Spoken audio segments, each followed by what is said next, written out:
Welcome to a very special edition of Ask the Badge at the library. My name is David Rennick with the Harrisburg Community Fire Department. I'm Josh Kelly. I'm a emergency medical technician with Patient Care EMS for here in Sioux Falls, T in Harrisburg. Sergeant Chris Coons with the Lincoln County Sheriff's Office. As part of the fire department, we respond to medical calls, smoke alarms, carbon monoxide alarms, car accidents, house fires, grass fires, mutual aid with surrounding departments, and we work with Patient Care EMS and Lincoln County Sheriff's Department on a majority of our calls.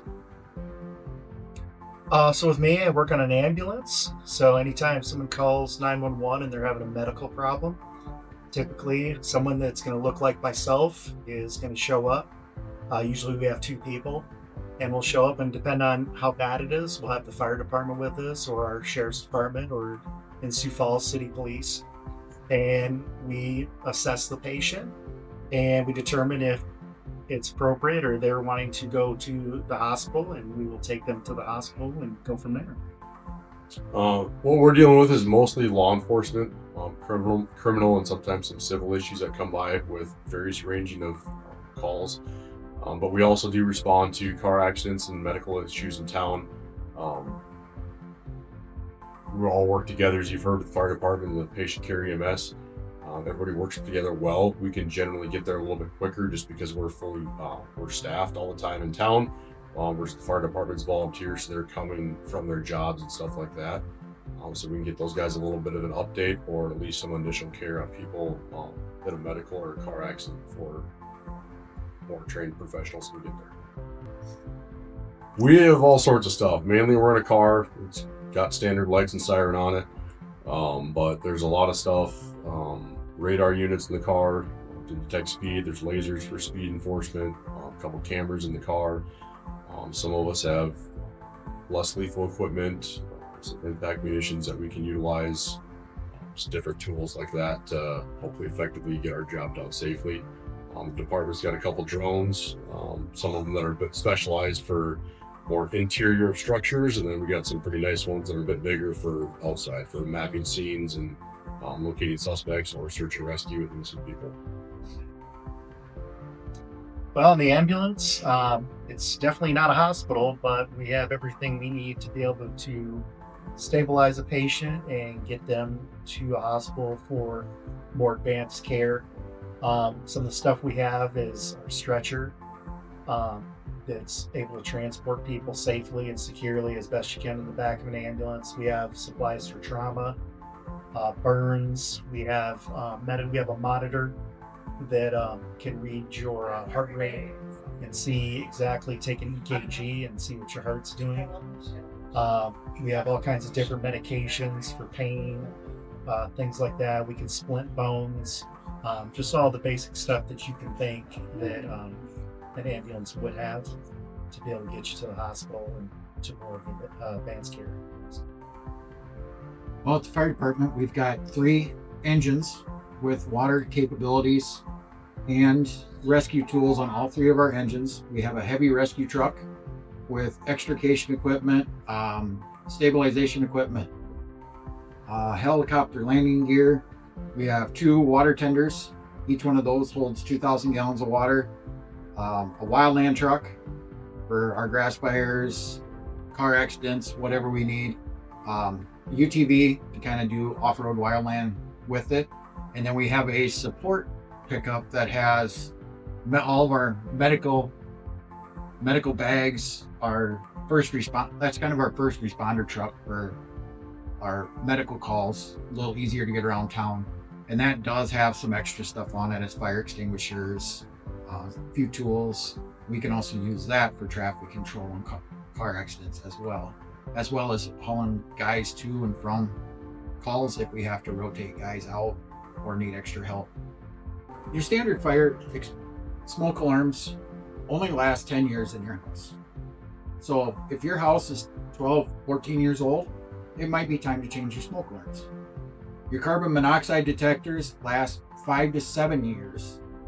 And every year when you change your batteries and change your clocks, just check it. Just take your smoke detector down and check it. It might be at that 10-year range or getting close. With summertime coming around, everybody's gonna wanna be out grilling. Check your grease. Check your grills. Make sure there's no grease sitting on top of the propane tanks. Please do not grill inside your garage or under a closed patio. Have a fire extinguisher close by. Summertime campfires. If you got a fire pit outside, just watch the wind, please, because those embers can travel a long ways. If you're out camping, make sure the fire is cold before you decide to leave. There's a lot of bike and pedestrian traffic out in the summertime, so if you're driving a car, really watch those intersections, slow down, obey the speed limits.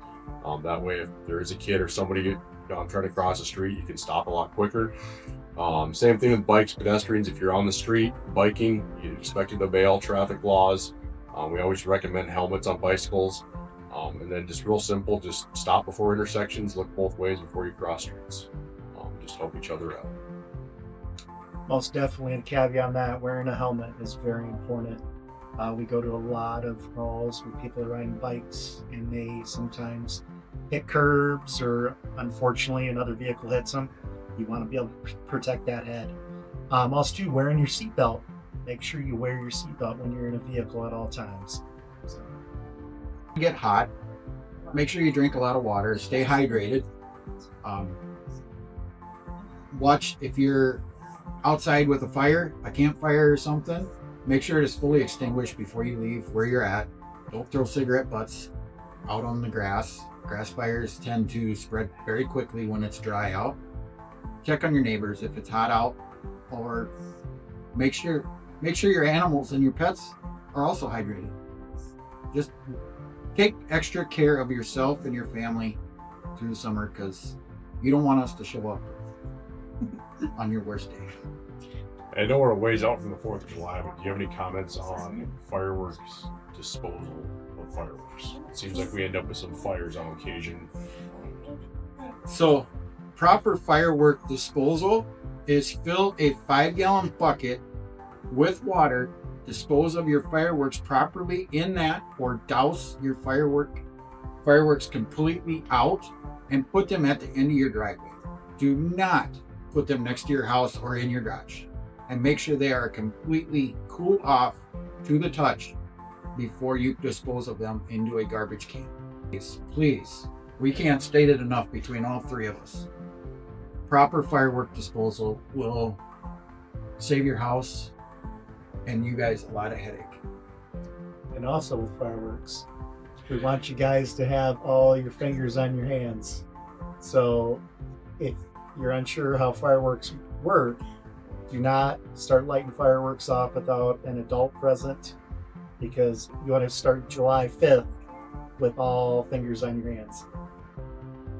So what I like is just the variance of my day. In my position, I do a lot of paperwork that goes with it, but there's also always the unknown, and no 2 days are the same. That stuff is always changing. I might go to work with a plan to do this one day, and I'm out dealing with other calls and things like that as they come up. So it's just constant change and always something going on, something to do.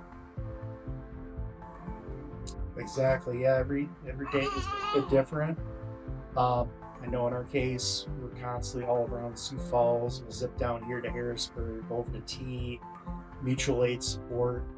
Also to the different people we get to work with, because we'll also have a partner.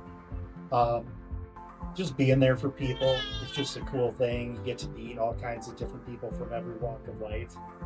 And just being there for their worst day of their life at that moment. So that's very important. Having compassion. Whenever the pager goes off, since we are volunteer, whenever the pager goes off, we're responding with professionalism to show the people that need our help they're getting the best of the best. We respond on their worst days to kind of ease that burden on them. We do all have hard days and hard part of our jobs, but the thing I like about it is I grew up in this community and I'm giving back to this community. For me, years ago, I had a biology instructor in high school that thought he had a seasonal job that I might like, and I worked in a state park, and went and checked that out. Started working for the state parks back home for a few years. Took a county park ranger job for a few years, and then I was a game warden for a little over 10 years, and started working for the sheriff's office. It's time to change it up in life. So. Well, I was an EMT years back. I was in the Air Force down in Georgia, and I was like, well, this is something cool to do. So I went to school for that. Was also a volunteer firefighter down there. And then as years passed, ended up retiring out of the Air Force and moved to Harrisburg with my wife, and seeing that we too had a volunteer fire department. So I joined the Harrisburg Fire Department. And then I seen that there was an opportunity for patient care to become an EMT. So I was like, well, that's pretty familiar with that, and I've got the mental attitude to be able to do that. So why not go back and do EMT? And now I've pursued, almost done with a paramedic program after almost 2 years. So it's kind of the progression. Grew up, every time my grandpa would light something on fire around the farm, I'd go put it out. I always told my parents and my family that I wanted to be a volunteer firefighter or a full-time firefighter.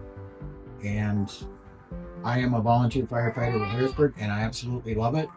And I wouldn't trade it for the world. It's a passion that runs deep in my heart and my soul. I've wanted to do it my whole life, and I've been doing it now for just shy of 12 years.